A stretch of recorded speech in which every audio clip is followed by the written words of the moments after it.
Welcome to our countdown of the top 10 worst cars in the world. Buckle up, because this is going to be a bumpy ride.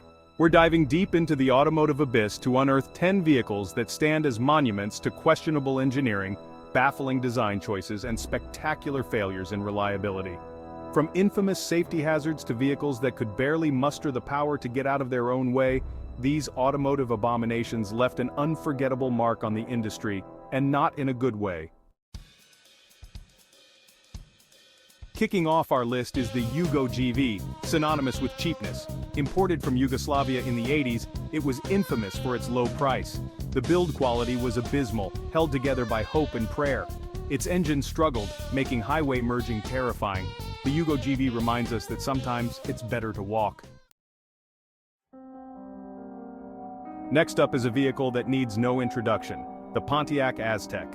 Often cited as one of the ugliest cars ever designed, it had awkward proportions and excessive plastic cladding. Its bizarrely angled rear end made it a target of ridicule. Underneath, it was equally uninspiring to drive.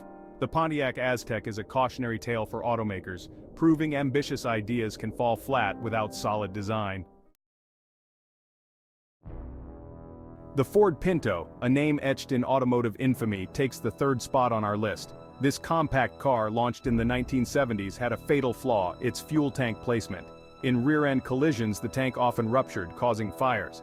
Ford's cost-cutting over safety led to lawsuits and a public relations nightmare. The Pinto's legacy is a stark reminder of the importance of safety in automotive design.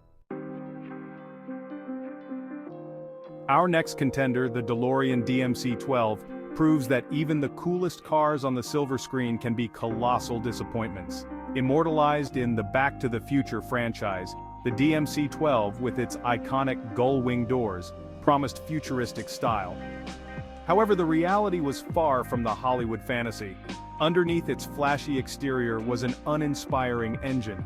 The DMC12 struggled to reach modest speeds, and its handling was poor. While it remains a cultural icon, it reminds us that style over substance isn't enough for greatness.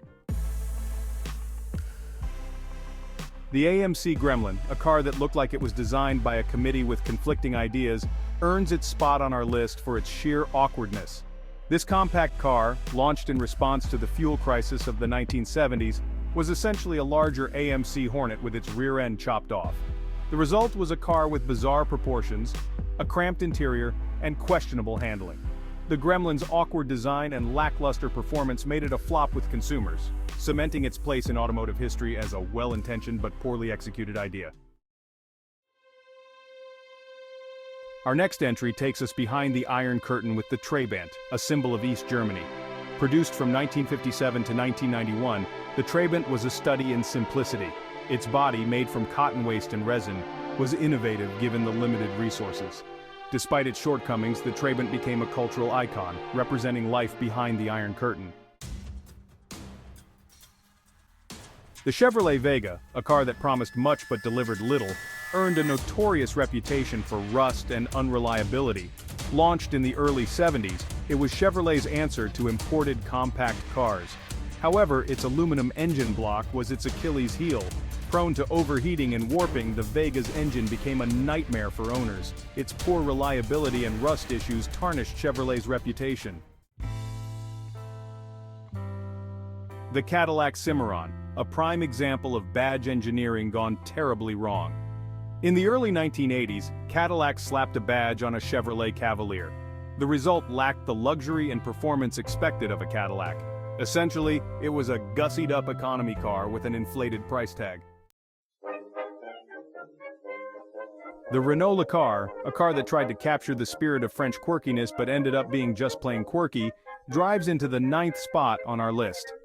Imported to the United States in the 1970s, the Lcar, with its diminutive size and front-wheel drive layout, was marketed as a fuel-efficient and fun-to-drive alternative to American compacts. However, its anemic engine struggled to motivate the car, and its handling, while nimble, was also somewhat twitchy and unpredictable. The Renault Lcar proves that while French cars are often known for their unique style and driving dynamics, sometimes those qualities don't translate well to the American market.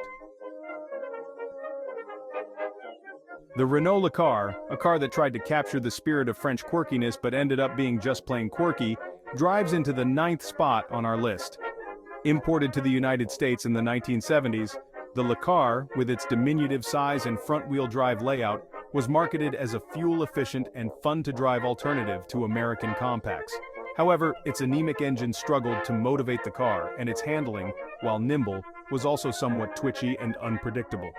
The Renault Lcar proves that while French cars are often known for their unique style and driving dynamics, sometimes those qualities don't translate well to the American market. The Chrysler PT Cruiser aimed to capitalize on retro nostalgia, but ended up a stylistic misfire. Launched in the early 2000s, its faux vintage styling initially surged in popularity. However, its performance was lackluster and handling uninspiring. The PT Cruiser reminds us that sometimes it's best to let the past stay in the past. Thanks for watching. If you enjoyed this video, don't forget to like, comment, and subscribe for more content. Let us know in the comments if you think we missed any other terrible cars. From design disasters to engineering failures, these cars serve as a reminder that even the biggest names in the automotive industry are capable of making mistakes. What other automotive abominations deserve a spot in the Hall of Automotive Infamy? Share your thoughts in the comments below.